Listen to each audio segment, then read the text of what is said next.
Hey, welcome to SourceFed. My name is Elliott Morgan, and right now I'm going to talk about Paul Ryan's economic plan. Easy. I can tell you're already on the edge of your seat. A lot's being said about it that it's the worst thing ever, and a lot's being said about it that it's the best thing ever. So we're going to try to dissect it as much as possible. So his name, first of all, is Paul Ryan. It sounds kind of like Ron Paul, but is he like Ron Paul? Not really, kinda, but only a very little bit. There are certain similar sentiments, but at the end of the day, Paul Ryan is a Republican's Republican. The 42-year-old blue-eyed guy who kind of looks like that guy from The Office, not Steve Carell, not BJ Novak. I'm talking like new crappy Office.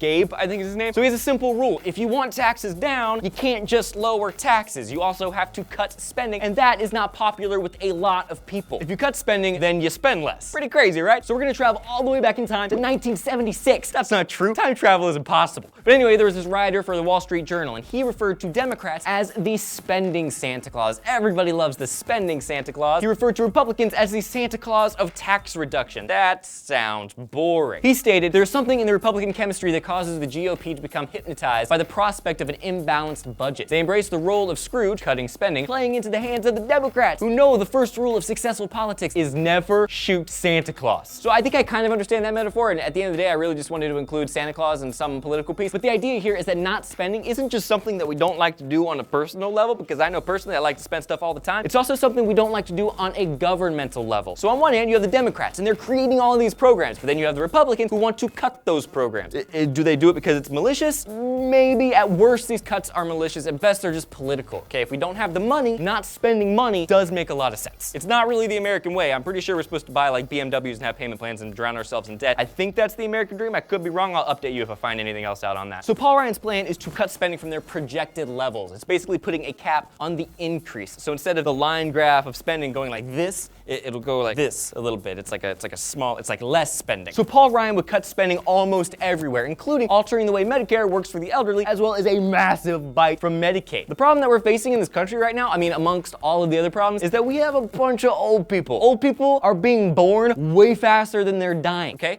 Think about that. Old people die all the time, and right behind them are influxes of people that wake up in the morning, look in the mirror, and say, ah, crap, I'm old. These people need health care and Social Security, while we have younger adults who are having, on average, less children. That change in the American population has to be accounted for while still taking into consideration our deficit and all of the other economic and social issues. All right, so back to Paul Ryan. Medicare slashed by 42%. Medicaid slashed by 78%. And don't forget, it's both the left and the right that agree that we can't afford to spend at the current levels. Barack Obama, Mitt Romney, Joe Biden, Paul Ryan, it doesn't matter what side of the aisle they're on in that regard, they all agree that we have to stop spending so much money. It's just that one group is unpopularly saying that they're gonna do it a lot more. And no, unpopularly is not a word. Unpopularly. They're saying it in an unpopular fashion. So the Obama camp is like, you're cutting way too much. And then Ryan's plan is like, your plan is totally unsustainable. And both of them are clashing heads, which is so weird. They never do that. And then on the flip side of things, Paul Ryan's like, oh, we're cutting spending everywhere. It's gone. I'm laying down the hammer, except in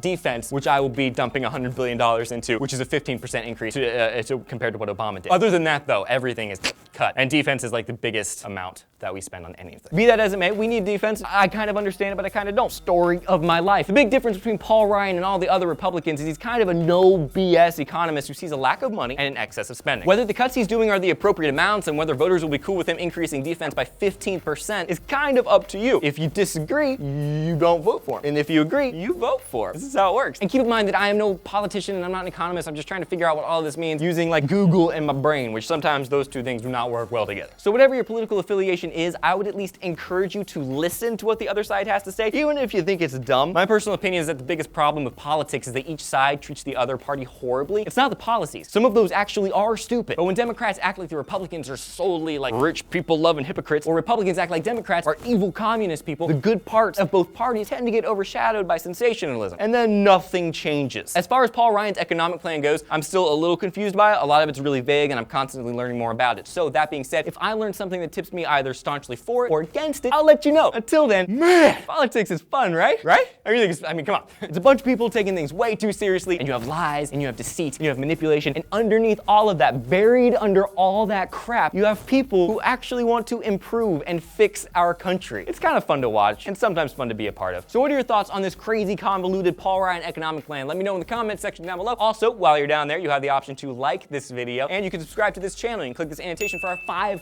daily stories. I'm Elliott Morgan. We'll see you in a bit. Bye.